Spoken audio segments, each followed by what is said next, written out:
Hello everyone, তোমরা সবাই কেমন আছো? আশা করি ভালো আছো, আর আমিও বেশ ভালোই আছি।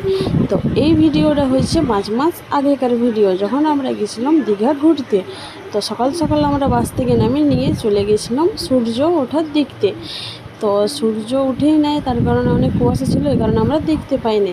আর এই মন্দিরটা গিয়েছিলাম ঘুরতে, এটা হচ্ছে একটা কৃষ্ণ মন্দির। তো এখানে বলছে ক্যামেরা অন করা যাবে না, তার কারণে আমরা ক্যামেরাটা বন্ধ করে দিয়েছিলাম।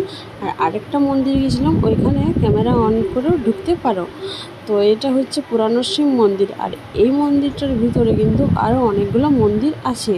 আর তার আগে আমি তোমাদেরকে বলে দিই, যারা যারা দীঘায় ঘুরতে যাচ্ছে আর এই পুরানো শিব মন্দিরটাকে যাবে, তারা কিন্তু এখানে ফুল, বেলপাতা, ভোগ এবং সব কিছু পেয়ে যাবে, বাইরে থেকে কেনার কোনো দরকার নেই। তো এখানে দেখতে পাচ্ছ, এইটা হচ্ছে শিব মন্দির। আরও কিছু কিছু ঠাকুর আছে, যেগুলো আমার এতটা মনে নেই। আর যেটা হচ্ছে দীঘার সবচেয়ে বিখ্যাত মন্দির, সেটা হচ্ছে এই জগন্নাথ ধাম।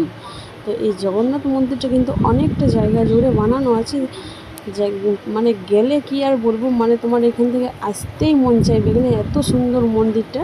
আর এই মন্দিরেও কিন্তু ক্যামেরা করতে দিচ্ছে না ভিতরে।